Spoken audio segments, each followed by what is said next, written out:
Tagalog grammar lesson on MA Verbs.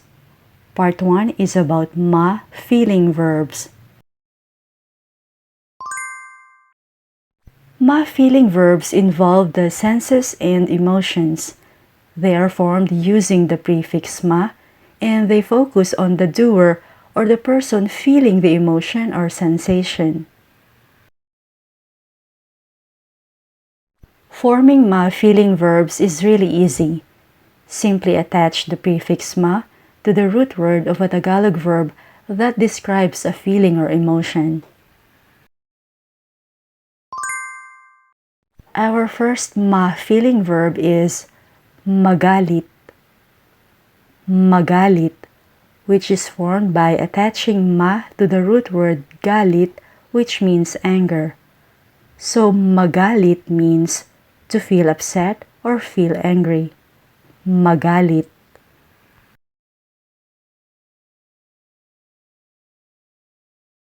Next we have matakot. It means to feel afraid, scared, or frightened. Matakot.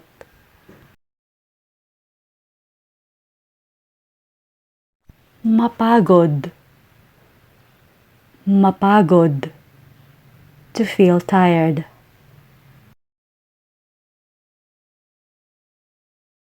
Magutom. Magutom. To feel hungry.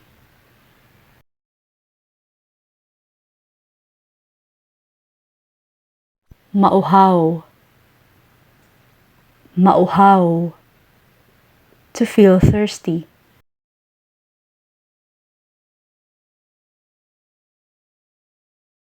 Mabusog.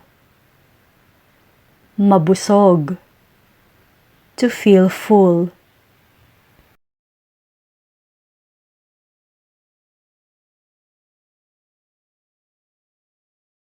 Mahiya.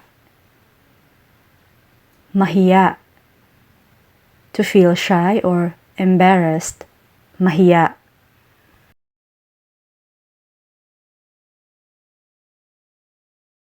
Malungkot. Malungkot. To feel sad.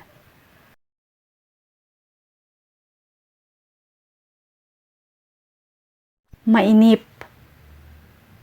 Mainip. To feel bored or to be impatient.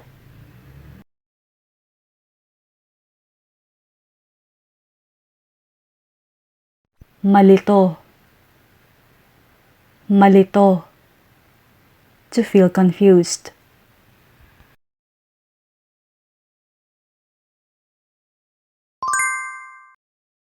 Mahilo.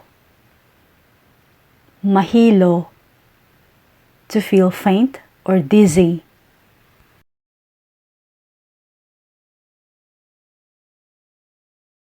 Mabigla. Mabigla. To feel surprised or shocked.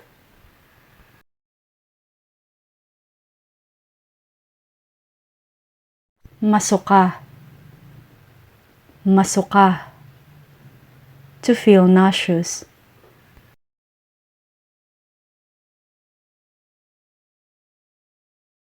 Mainis. Mainis. To feel irritated or upset.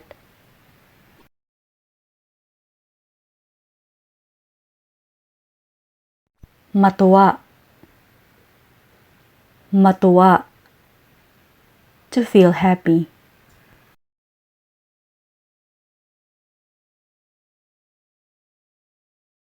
Magalak. Magalak.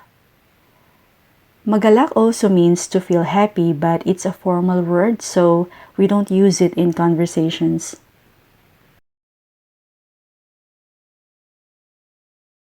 Maakit. Maakit. To feel attracted to someone.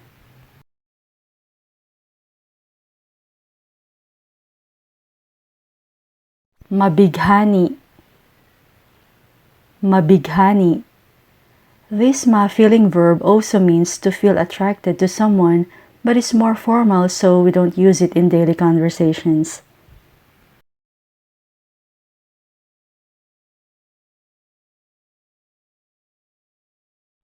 Madismaya. Madismaya. Meaning to feel dismayed or discouraged.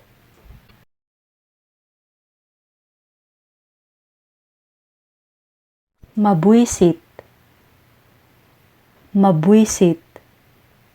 To feel annoyed.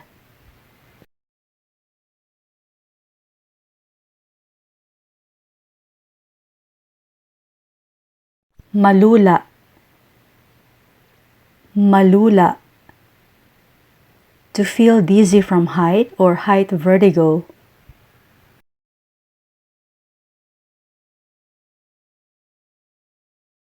Maginaw. Maginaw. To feel cold.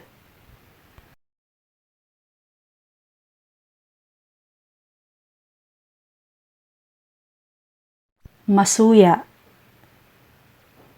Masuya. To feel disgusted by reason of excess, especially food or drink, or to be cloying.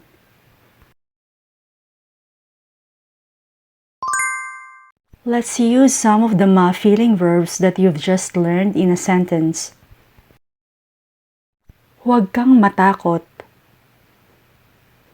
Huwag kang matakot. Meaning, don't be scared. Don't be scared.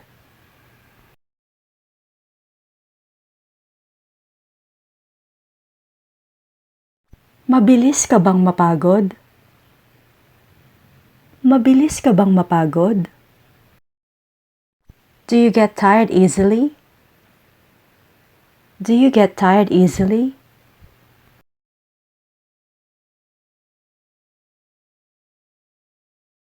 Isa-isa lang para hindi ka malito. Isa-isa lang para hindi ka malito. One at a time so you won't get confused. One at a time so you won't get confused.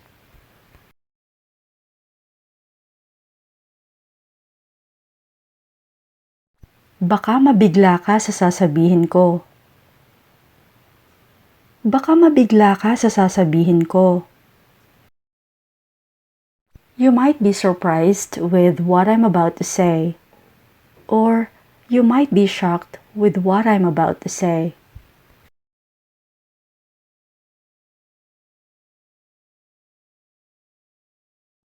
Kumain ka ng marami ngayon para hindi ka magutom mamaya. Kumain ka ng marami ngayon para hindi ka magutom mamaya. Eat a lot now so you won't get hungry later. Eat a lot now so you won't get hungry later.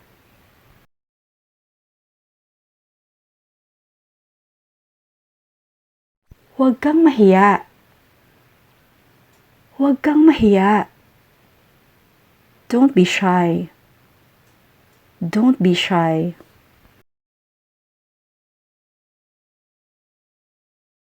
Huwag ka nang malungkot.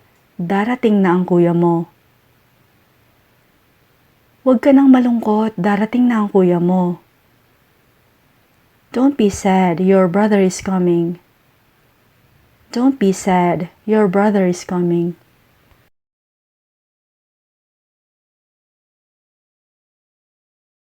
Dapat matuwa ka kasi nakapasa ka sa pagsusulit.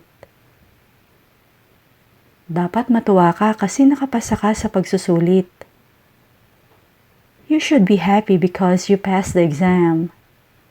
Or, you should be glad because you passed the exam.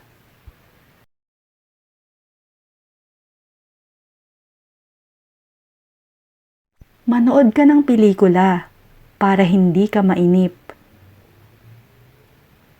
Manood ka ng pelikula para hindi ka mainip. Watch a movie so you don't get bored. Watch a movie so you don't get bored.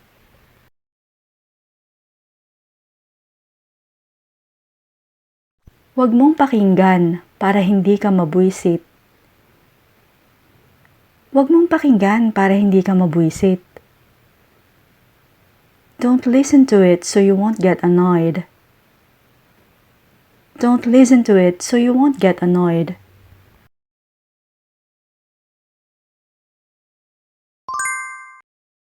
Please also watch part 2 of our Feeling Verbs lesson that will teach you how to conjugate or form their past, present, and future aspects, as well as the patterns that will help you construct correct verb sentences.